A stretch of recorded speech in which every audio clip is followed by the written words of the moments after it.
تمام دیکھنے اور سننے والوں کو پیار بھرا سلام۔ یہ بہت ہی اہم اور نہایت شاندار قرآنی واقعہ ہے، اور اسی واقعے کی وجہ سے قرآن مجید کی اس سورت کا نام سورہ بقرہ رکھا گیا ہے۔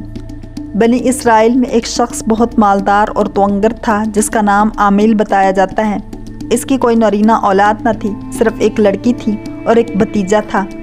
بھتیجے نے جب دیکھا کہ بوڑھا تو مرتا ہی نہیں، تو اس نے وراثت کے لالچ میں سوچا کہ میں ہی اسے کیوں نہ مار ڈالوں اور اس کی لڑکی سے نکاح بھی کر لوں اور قتل کی تہمت دوسروں پر رکھ کر دیت بھی وصول کر لوں اور مقتول کے مال کا مالک بھی بن جاؤں۔ اس شیطانی خیال میں وہ پختہ ہو گیا اور ایک دن موقع پا کر اپنے چچا کو قتل کر ڈالا۔ بنی اسرائیل کے اچھے لوگ ان دو قوموں کے جھگڑوں بکھیڑوں سے تنگ آ کر یکسو ہو کر ان سے الگ ایک اور شہر میں رہنے لگے اور شام کو اپنے قلعے کا پھاٹک بند کر دیا کرتے۔ اس بھتیجے نے اپنے چچا کی لاش کو لے جا کر اس قلعے کے پھاٹک کے سامنے ڈال دیا اور جہاں آ کر اپنے چچا کو ڈھونڈنے لگا، پھر دہائی مچا دی کہ میرے چچا کو کسی نے مار ڈالا۔ آخر کار ان قلعے والوں پر تہمت لگا کر ان سے دیت کا روپیہ طلب کرنے لگا۔ انہوں نے اس قتل سے اور اس کے علم سے بالکل انکار کیا، لیکن یہ اڑ گیا، یہاں تک کہ اپنے ساتھیوں کو لے کر ان سے لڑائی کرنے پر تل گیا۔ یہ لوگ عاجز آ کر حضرت موسیٰ علیہ السلام کے پاس آئے اور واقعہ عرض کیا کہ یا نبی اللہ، یہ شخص خواہ ہم پر ایک قتل کی تہمت لگا رہا ہے، حالانکہ ہم بری الذمہ ہیں۔ حضرت موسیٰ علیہ السلام نے اللہ تعالیٰ سے دعا کی، وہاں سے وحی نازل ہوئی کہ ان سے کہو ایک گائے ذبح کریں۔ انہوں نے کہا، اے اللہ کے نبی، کہاں قاتل کی تحقیق اور کہاں آپ گائے کی ذبح کرنے کا حکم دے رہے ہیں؟ کیا آپ ہم سے مذاق کرتے ہیں؟ حضرت موسیٰ علیہ السلام نے فرمایا، اعوذ باللہ، اللہ کے احکامات میں مذاق جاہلوں کا کام ہے، اللہ کا حکم یہی ہے۔ اب اگر یہ لوگ جا کر کسی گائے کو ذبح کر دیتے تو کافی تھا، لیکن انہوں نے سوالات کا دروازہ کھول دیا اور کہا وہ گائے کیسی ہونی چاہیے۔ اس پر حکم ہوا کہ وہ نہ بوڑھی ہے نہ ہی کم عمر ہے، جوان عمر کی ہے۔ انہوں نے کہا، حضرت ایسی گائیں تو بہت ہیں، یہ بیان فرمائیے کہ اس کا رنگ کیا ہے؟ وہی اتری کہ اس کا رنگ بالکل صاف زردی مائل ہے، باہر دیکھنے والے کی آنکھوں میں اترتی جاتی ہے۔ پھر کہنے لگے، حضرت ایسی گائیں بہت سی ہیں، کوئی اور ممتاز وصف بیان فرمائیے۔ وہی نازل ہوئی کہ وہ کبھی حل میں نہیں جوتی گئی، کھیتوں کو پانی نہیں پلایا، ہر عیب سے پاک ہے، یک رنگی ہے، کوئی داغ دھبا نہیں۔ جوں وہ سوال بڑھاتے گئے، حکم میں سختی ہوتی گئی۔ اب ایسی گائے ڈھونڈنے کو نکلے تو وہ صرف ایک لڑکے کے پاس ملی۔ یہ بچہ اپنے ماں باپ کا نہایت فرمانبردار تھا۔ ایک مرتبہ جب کہ اس کا باپ سویا ہوا تھا اور نقدی والی پیٹی کی کنجی اس کے سرہانے تھی، ایک سوداگر ایک قیمتی ہیرا بیچتا ہوا آیا اور کہنے لگا، میں اسے بیچنا چاہتا ہوں۔ لڑکے نے کہا، میں خریدوں گا۔ قیمت 70,000 طے ہوئی۔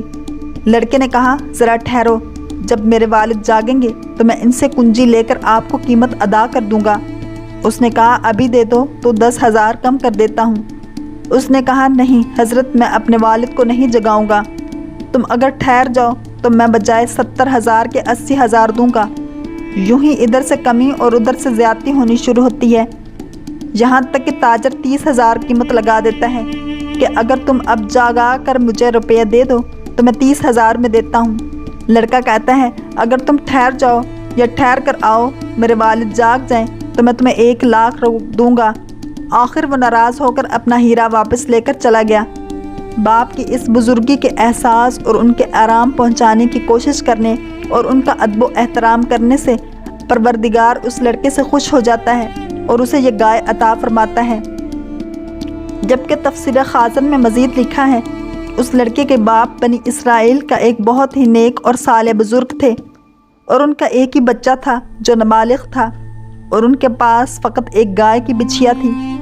ان بزرگ نے اپنی وفات کے قریب اس بچھیا کو جنگل میں لے جا کر ایک جھاڑی کے پاس یہ کہہ کر چھوڑ دیا کہ یا اللہ، میں اس بچھیا کو اس وقت تک تیری امانت میں دیتا ہوں کہ میرا بچہ بالغ ہو جائے۔ اس کے بعد ان بزرگ کی وفات ہو گئی اور بچھیا چند دنوں میں بڑی ہو کر درمیانی عمر کی ہو گئی، اور بچہ جوان ہو کر اپنی ماں کا بہت ہی فرمانبردار اور نہایت نیکوکار ہوا۔ اس نے اپنی رات کو 3 حصوں میں تقسیم کر رکھا تھا، ایک حصے میں سوتا تھا اور ایک حصے میں عبادت کرتا تھا اور ایک حصے میں اپنی ماں کی خدمت کرتا تھا۔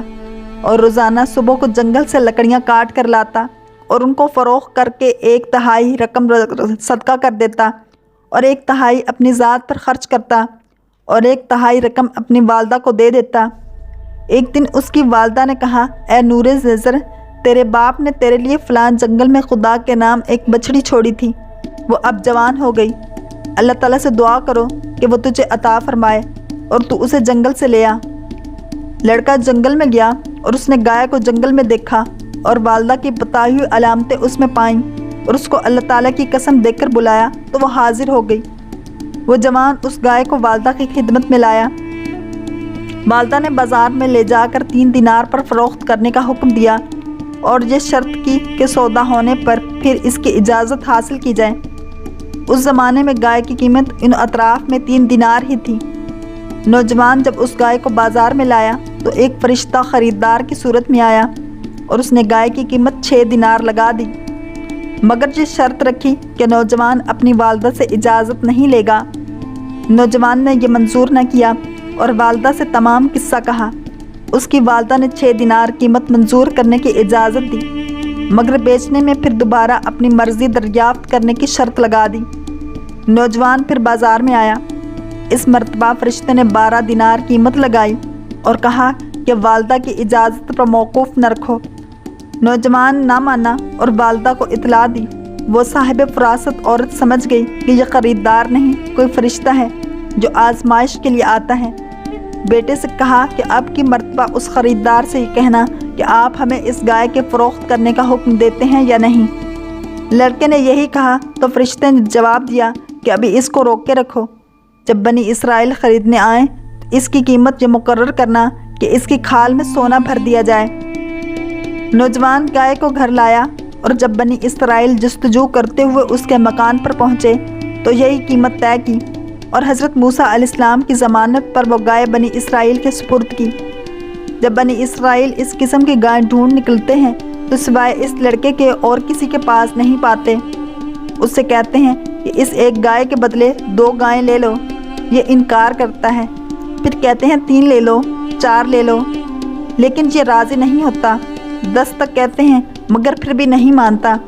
یہ آ کر حضرت موسیٰ علیہ السلام سے شکایت کرتے ہیں اور فرماتے ہیں جو یہ مانگے دے دو اور اسے راضی کر کے گائے خرید دو۔ آخر گائے کے وزن کے برابر سونا دیا گیا۔ تب اس نے اپنی گائے بیچی۔ یہ برکت اللہ نے ماں باپ کی خدمت کی وجہ سے اسے عطا فرمائی۔ جبکہ یہ محتاج تھا، اس کے والد کا انتقال ہو گیا تھا اور اس کی بیوہ ماں غربت اور تنگی کے دن بسر کر رہی تھی۔ الغرض اب یہ گائے خرید لی گئی اور اسے ذبح کیا گیا اور اس کے جسم کا ایک ٹکڑا لے کر مقتول کے جسم سے لگایا گیا تو اللہ تعالیٰ کی قدرت سے وہ مردہ جی اٹھا اور اس سے پوچھا گیا کیا تمہیں کسی نے قتل کیا ہے؟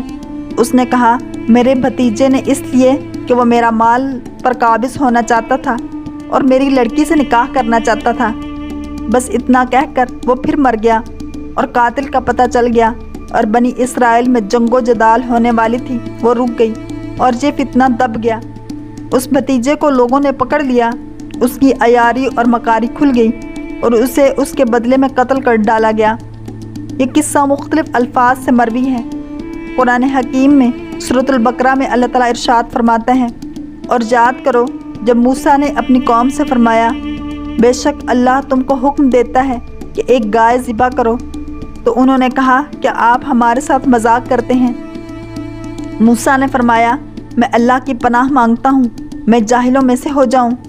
انہوں نے کہا کہ آپ اپنے رب سے دعا کیجئے کہ وہ ہمیں بتا دے کہ وہ گائے کیسی ہے۔ فرمایا اللہ فرماتا ہے کہ وہ ایک ایسی گائے ہے جو نہ تو بوڑھی ہے اور نہ بالکل کم عمر، بلکہ ان دونوں کے درمیان ہے، تو وہ کرو جس کا تمہیں حکم دیا جا رہا ہے۔ انہوں نے کہا آپ اپنے رب سے دعا کیجئے کہ وہ ہمیں بتا دے اس گائے کا رنگ کیسا ہے۔ فرمایا کہو اللہ فرماتا ہے کہ وہ پیلے رنگ کی گائے ہے جس کا رنگ بہت گہرا ہے، وہ گائے دیکھنے والوں کو خوشی دیتی ہے۔ انہوں نے کہا آپ اپنے رب سے دعا کیجئے کہ ہمارے لیے واضح طور پر بیان کر دے کہ وہ گائے کیسی ہے، کہ بے شک گائے ہم پر مشتبہ ہو گئی ہے اور اگر اللہ چاہے تو یقیناً ہم راہ پائیں گے۔ اگر آپ کو یہ ویڈیو پسند آئی ہے تو لائک، شیئر اور سبسکرائب کرنا مت بھولیے۔ تاکہ ایسے ہی اسلامک انفارمیٹیو ویڈیوز آپ تک پہنچتی رہیں۔